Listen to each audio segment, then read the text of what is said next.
works out. I don't even know. So, I know my um, opinion.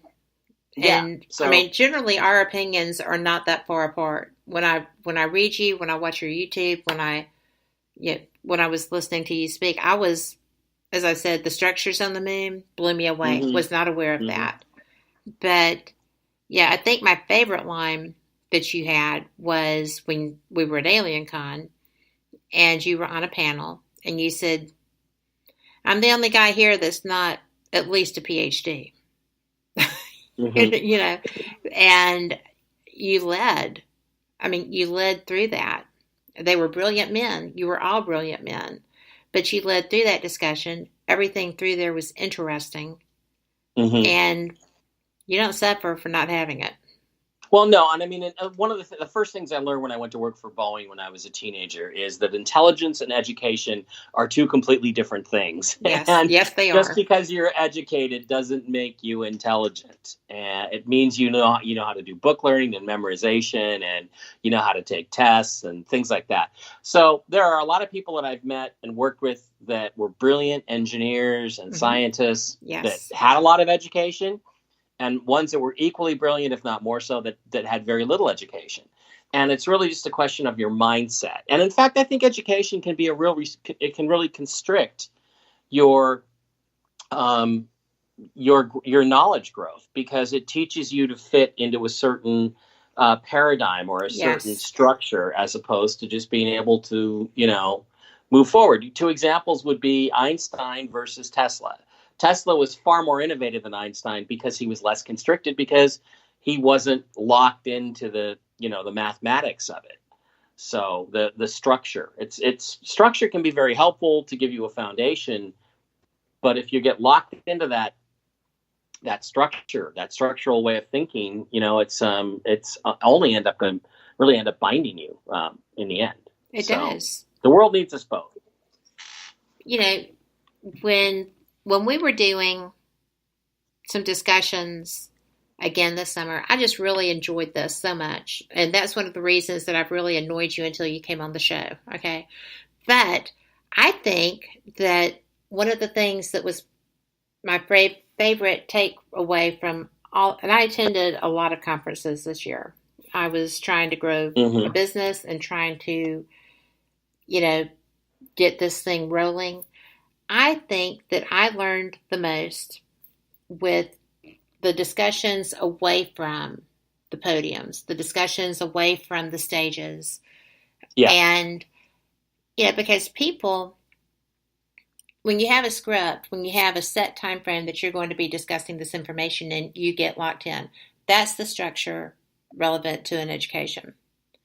When you Mm-hmm. can step away from the structure, and I learned this in 2016 at the first Alien Con when I got to know Linda Moulton Howe, is that when you Mm-hmm. step away from the structure, there is a whole lot more teaching that happens. Yeah. And, I can't tell you how much time she spent in hallways and corridors and just sitting around educating. And I was Linda fortunate enough to loves be to part of talk. that. Yes, There's she does. And there's no she's, question. Linda loves to talk. and So she you will get your until money's you're worth with Linda. done. Yes. You get your money's worth with that lady, But I for sure. learned so much, right? And Mm-hmm. and I did from you. I did from so many people, and I was fortunate to get to see Eric Von Daniken at both of those, and Oh spend yeah. some time away from the stage and podiums with him too. So I just think that your information, though, is so imperative. What do you think the reaction is going to be if this man does come out and say, "Hi, I am John, and this is Caroline, and what, this is what happened." What do you think is going to happen? And what are the Well, odds that this man has been altered to fit this appearance and this is just another hokum? yeah, I don't think that's the case at all. I don't think there's any chance that he's not that he's been surgically altered or something. I don't believe that. And again, the fact that he keeps getting placed in the VIP section of these Mm-hmm. Trump rallies, to me, is an indication that Donald Trump is well aware of him. And directly Um, behind him, and yeah, I mean, yeah, right and there. yeah, he and and the Carolyn woman, Yes. right over each shoulder at one of the rallies. Yes. And I think these are actually signals to the bad guys. I really think that's that's going on here is like, guess what? Look what I've got. Guess who's coming to dinner? Right. So I think that's part of what's going on. But I think the reaction is going to be 25% of us are going to be aware of maybe not this thing specifically, but that this kind of thing is possible. So 25% of us are going to go, oh, of course. Wow, why didn't I see that? Or wow, I did see that and I'm right. And 25% are so brainwashed that they're going to think it's some kind of trick. And it's funny. This is like, to me, this is the 9/11 experience. 25% are so brainwashed that they're just not going to be able to accept it. And the 50% in the middle are going to be so stunned that they're going to need our help. Right. To adapt, but they will eventually adapt. And I don't know what happens to the 25% who simply won't accept it. They may have to go through the 5 stages of grief, because the biggest thing that's going to be hard for people's egos to accept is, how could I have been so wrong? How could I have been so dumb? And how could these people that I hate so much end up being right? That's going to be really hard for people to accept. It would be hard for me to accept. I don't see them accepting that. No. Yeah. So I think that's where, there's going to be an attempt at anarchy. I mean, they already attempt it daily. Well, it's not going to be an attempt at anarchy, because it's going to be, it feels like a financially backed, very, very extremely repressive, we know who the people are behind it, but it's going to be an attempt to create chaos, but not with the intention of anarchy, with the intention of taking over, with the intention of replacing the more democratic structure. So it's going to be interesting if he comes out, says this is who I am, and declares candidacy. Yeah, because I think if that's the case, then what it means is that probably our current electoral structure isn't valid, and Trump may have to step aside and, probably just be the interim acting president with his finger on the nuclear button for a few months until we have the election. That's the way I think it'll go down. So I think we're going to have to redo everything, because also there's substantial reason to believe that there was massive election fraud in 2016, that there's going to be more in 2018. So how do we know who really won these different races and by how much? I don't think it's external influence on that. I don't think it's people outside this country who were doing that. No, I think it's internal. I do too. And, that's why I mean, nobody talks about Arizona. Mm-hmm. Nobody talks about Arizona, which was literally stolen from Bernie Sanders because they closed the polls. Yeah. And yet everybody is supposed to be up in arms about the Russians. Well, that was the DNC. Mm-hmm. And right? Am I right? Yeah. And I hear rumors to the effect that the National Security Agency, NSA, no such agency, that they actually have the real vote tallies from 2016, and that's one of the things they're going to release as well, to show you just how ugly this is. And also, 2012 was pretty bizarre, because everything pointed to, if not an extremely close election, to maybe Romney winning it. Now, don't get me wrong, I'm very glad Romney didn't win. Right. But there seems like there was a lot of shenanigans in 2012 too, and who knows? Maybe we'll find out going way back that there was a lot of inappropriate stuff happening for lots and lots of these election cycles. Well, it makes for interesting conversation, and it makes for making sure that you know how to build a fire.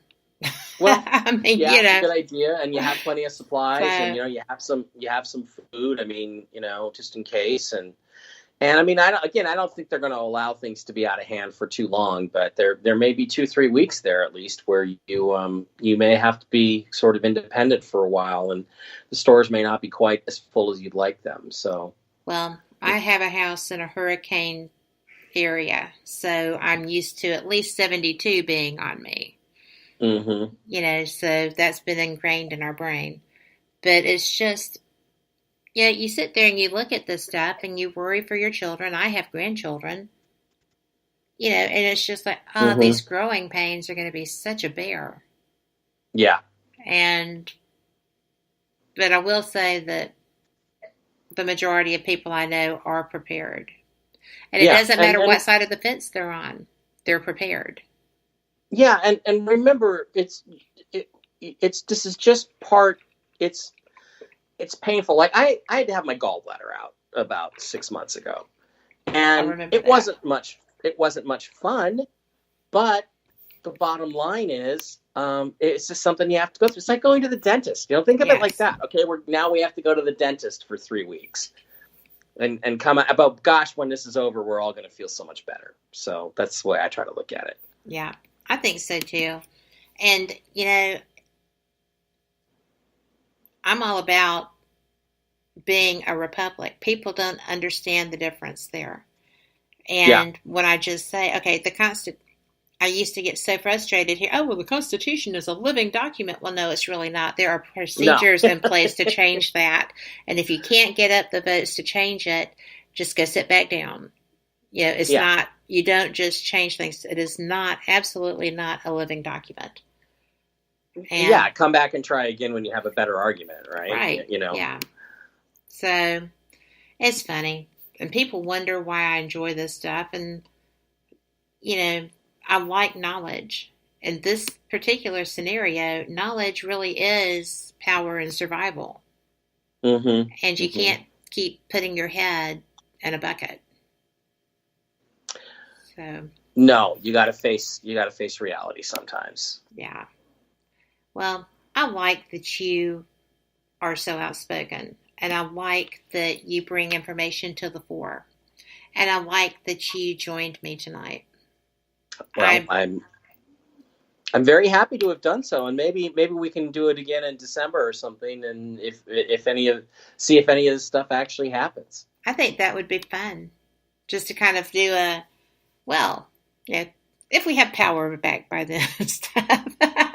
I really do think it's going to be rocking, because this, if 2016 was a rough election, these midterms are going to be brutal. There are take no prisoner mentalities. People who thought that it was cool to be screaming to the sky are going to be whacking people instead of buildings. Yeah. It's just really, I don't like that. I would much prefer conversation, but you can't do that. You can, but nobody listens. Right. So, people just tune out. Yeah. But let's work on that for December. I would love that. Okay. Yeah, sounds like fun. I think so too. And I apologize for the glitches to kick things off. And I still don't really know what could have caused that. So I will be speaking with the Skype people and my software people. I tend to think it was at my end, and once I rebooted my phone, everything seemed to work. So that's important. And the sound has been pretty good, I think, too. So I'm happy with that. But mainly, I'm happy you were here. And I'm glad to have been here. Tell people about your books before you go, and where they can find them and where they can find you. Well, you can get all of my books on Amazon.com. I have my latest nonfiction book is Ancient Aliens and JFK, which is about the Kennedy assassination and the connection to NASA and secret space program and stuff. I've got a novel out called Lightbringer, which you can get for $2.99 on Kindle and $7.99 in paperback, which is a kind of a X-Files meets the Da Vinci Code thing, and I've really enjoyed writing that. I'd like to do more fiction, so pick that one up. And then I've got some appearances coming up. I'm going to be doing a conference in Arizona next weekend, the 5th and 6th of October, which is going to be called Disclosure Con, and that's in Pine Top, Arizona, about 2 hours outside of Phoenix. So come on down there, and I'm going to give you the whole JFK thing, and I'm going to include the JFK Jr. stuff and really rock that one out. And then I've got Alien Con 2, Alien Con in Baltimore.